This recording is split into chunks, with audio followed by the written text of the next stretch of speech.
back to the channel. My name's Legend, and today I will be reading the entirety of chapter 1 of my story. It's called Morality, and you will see what it's about in the coming chapter. Just remember, this is going to be a little slower because this is the intro chapter.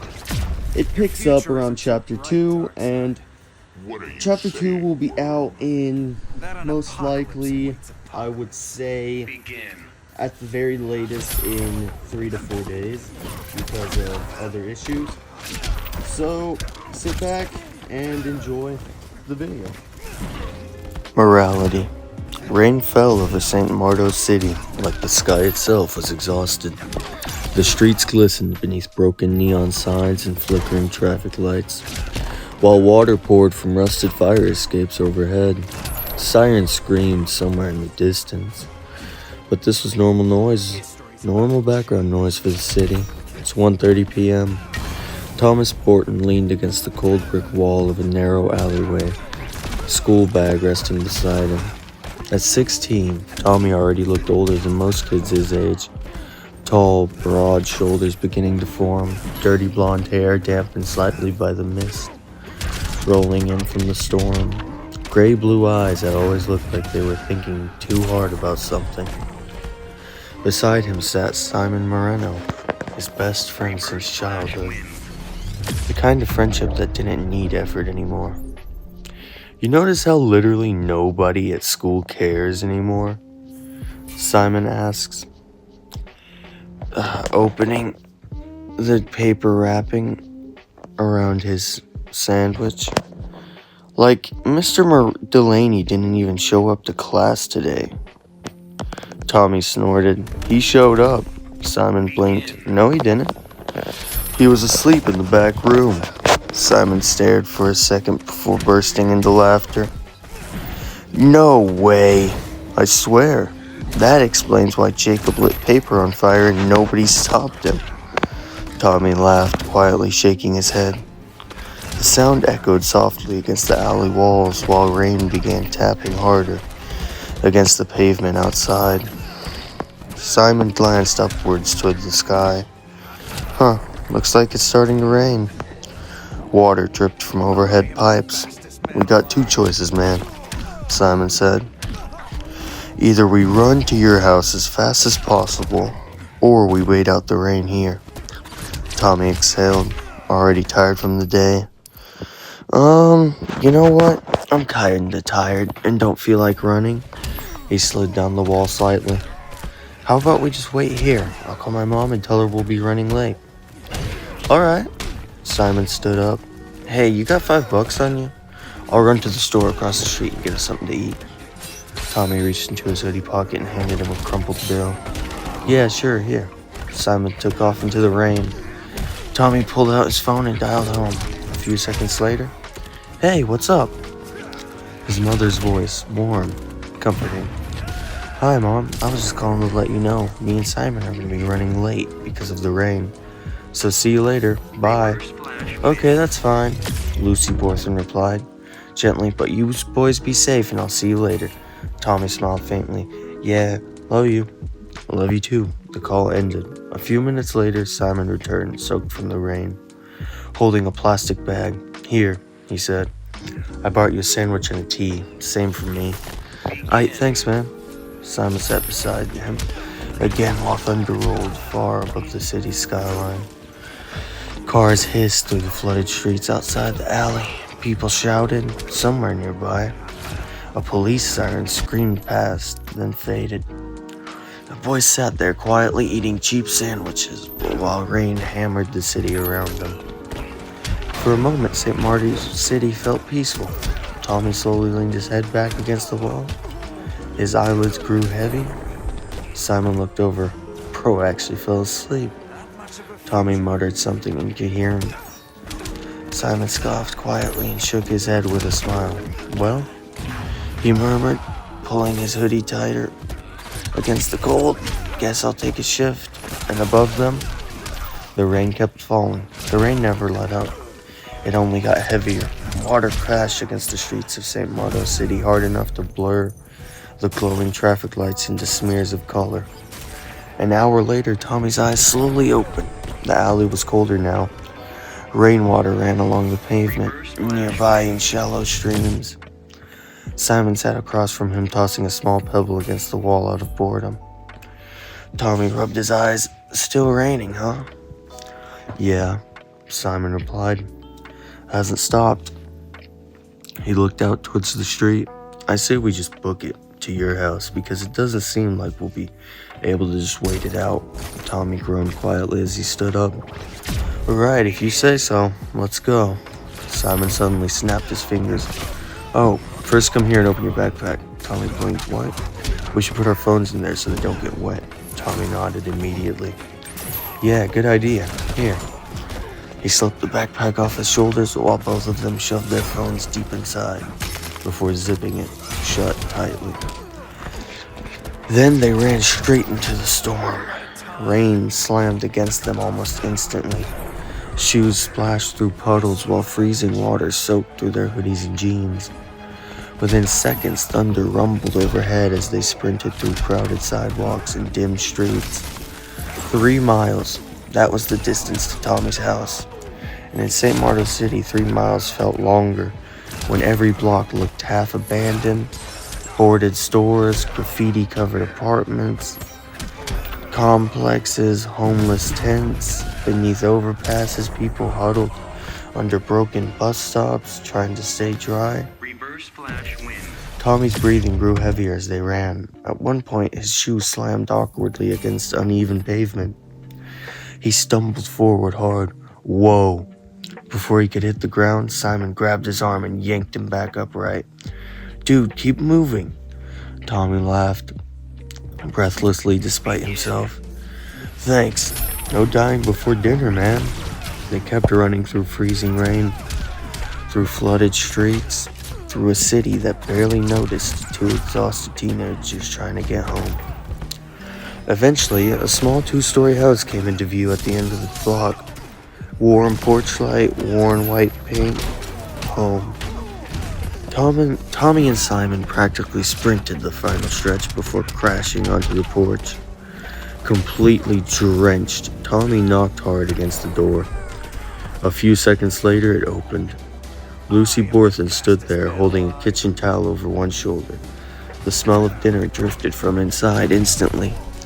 She looked at the 2 soaked boys and sighed with amused disbelief. Hey boys, so you decided to run through the rain? Anyway, huh? Simon laughed awkwardly. Tommy pushed wet hair from his face. Yeah. Oh well, Lucy said warmly, stepping aside. Go get changed, dinner's almost ready. Okay, thanks Mom. Tommy paused for a second before glancing towards Simon. Also, thanks for letting Simon stay with until his parents figure things out. Lucy's expression softened immediately. She looked directly at Simon. Of course. Then she smiled. You're welcome here anytime, Simon. You're an honorary part of our family at this point anyway. For a moment, Simon didn't answer, not immediately, because in a city like this, words like that mattered. The warmth of the house slowly replaced the cold rain clinging to their skin. Tommy led Simon upstairs to his room, tossing him a spare set of clothes from the dresser. You change first, Tommy said. I'll wait outside. Simon nodded appreciatively. Thanks. Tommy stepped into the hallway while Simon changed out of his soaked clothes. A few minutes later, they switched places, and by the time Tommy finished changing, both boys finally felt human again. Dry hoodies, sweatpants, warm air, and the sound of cooking downstairs drifted through the house. Tommy's stomach growled. Dude, Simon said from the bed. Your mom might actually save my life one day. Tommy laughed. She cooks like we're feeding an army, and I'm grateful. The two headed downstairs together and sat at the dinner table. Just as the front door opened, heavy footsteps entered the house. Jonathan Borthen, still wearing part of his police uniform beneath a rain-soaked jacket. He looked exhausted. Hey, Tommy. Simon, you're here too? Simon gave a polite nod. Hi, Mr. Borthen. Hi, Dad. Jonathan set his keys down and sighed as he rubbed the back of his neck. Oh well, how was school today? Tommy leaned back slightly in his chair. It was good, but you know how it is. The school's underfunded, and the teachers are basically finished by the time class starts. Jonathan gave a knowing grunt. Yeah. Simon looked toward him. And how was your day, Mr. Borthon? Jonathan glanced over slightly, surprised by the question. Thanks for asking, Simon. He removed his jacket and hung it beside the door. It was easy, let's put it that way. His expression hardened slightly. I'm just tired of the people in this city that are too lazy to get a job, so they turn to robbing people. He shook his head. You know, it gets harder every day being a cop, because Jonathan stopped midway through the sentence, then sighed. Well, it's not you guys that are the problem. Tommy quietly watched his father, not judging him, just thinking. Because Tommy had seen the streets too, seen people sleeping under bridges, seen stores closing, seen kids at school wearing the same clothes every day. And somewhere deep down he wasn't sure. Things were as simple as lazy people, but he also saw the exhaustion in his father's eyes. The kind of exhaustion that came from trying to hold together a city falling apart. Jonathan walked over and wrapped an arm around Lucy, kissing her forehead. Thanks for cooking. Of course, she replied warmly. Soon, everyone sat down at the table together. The rain continued outside. The city continued struggling. But inside the Borthon home for a few brief moments, there was peace. Jonathan lowered his head. The others followed. And together they said grace. Dinner disappeared quickly. Simon especially ate like he hadn't seen real food in days. It's delicious, ma'am, he said between bites. Lucy smiled warmly from across the table. Aw, nice to hear that, Simon. Jonathan chuckled quietly while drinking from his glass. Told you she cooks enough for an army. Simon pointed his fork dramatically. And I volunteer as tribute. Tommy nearly choked, laughing. After dinner, Simon leaned back in his chair with a satisfied sigh. Well, we will handle the dishes, right, Tommy? Tommy immediately frowned. Ah, fine. Lucy laughed softly as Tommy unwillingly gathered the plates from the table. Simon, to his credit, actually helped. The two boys stood side by side washing dishes while the rain continued battering against the windows. Outside, it felt strangely peaceful, simple, normal. Something rare around here. Eventually they finished and headed back upstairs to Tommy's room. The room itself was small, but comfortable. Posters on the walls, a slightly old TV, game controllers scattered everywhere, school books half open on the desk from homework. Tommy clearly hadn't finished. Simon sat down on the edge of the bed while Tommy booted up the console. For a moment, neither of them spoke. Then Simon looked toward the rain-covered window. It really is sad what the city has become. Tommy glanced over. Simon continued quietly. I mean, just listen to what your dad said. Couldn't it be more true? Conditions are so bad, people are turning to crime just to survive. He shook his head slightly. Sometimes I wish we could do something about that. Tommy sat back in his chair. Yeah, it's tragic, man. His expression hardened a little. Me personally, I blame Mayor Pirani. He grabbed the controller from the floor. Ever since he's been in office, he's been cutting funding and redirecting it to construction of those stupid factories up in Northside. Simon nodded immediately. Yeah, it really does suck. Then he smirked slightly. Well, maybe someday we can do something about it. Tommy raised an eyebrow. Oh, like an expose report? He grinned. You know, like reporters do. Simon burst out laughing. Yeah, right. Tommy suddenly deepened his voice dramatically like a movie narrator. 2 teenagers save city from corrupt mayor. He pointed at Simon. They are true heroes. Both of them completely lost it laughing. For a few minutes, the weight of all this disappeared. No politics, no poverty, nothing like that. Just 2 best friends being teenagers. Then Tommy tossed Simon a controller. Alright, hero, he said. You're about to get destroyed. Simon cracked his knuckles. In your dreams. Morning sunlight barely managed to break through the thick clouds hanging over St. Marto City. Rainwater still dripped from rooftops outside. While the city slowly crawled back to life, Tommy and Simon sat at the kitchen table half awake, eating breakfast. Jonathan had already left for work. Lucy moved around the kitchen cleaning dishes while an old news station played. Quietly from the television in the background, another robbery, another protest downtown, another speech from Mayor Pirani promising economic restoration. Simon rolled his eyes the moment the mayor appeared on screen. That guy talks like a supervillain, Tommy snorted into his cereal. I swear he says the same thing every speech. Lucy gave them both the look. Be nice. Yes, ma'am, both boys answered automatically. A few minutes later, they headed upstairs to Tommy's room again. The mood shifted. The second the bedroom door shut, Tommy grabbed a notebook from his desk.